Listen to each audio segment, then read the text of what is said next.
come on in. Let me show you the difference between a hail impact and other than hail damage. So here we have the contractor's marking on the front slope. We're gonna zoom in on this one right here. As you see, you know, this looks like it's been pushed in with your thumb, as if, you know, you took it and went like this. The granule scene, you can see some granule still, but it's matted in. It's not, there's no rough edge around it or anything like that. It's just mostly matted in, bruised, and it's soft around, you know. Boom. So now let's take a look at this hit. This isn't hail.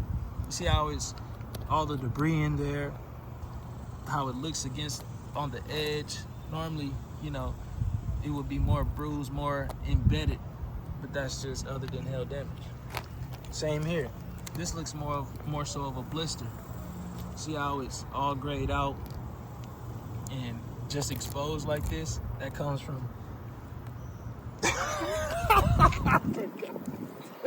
yeah, man, but you get the gist though, you know. That's all I got.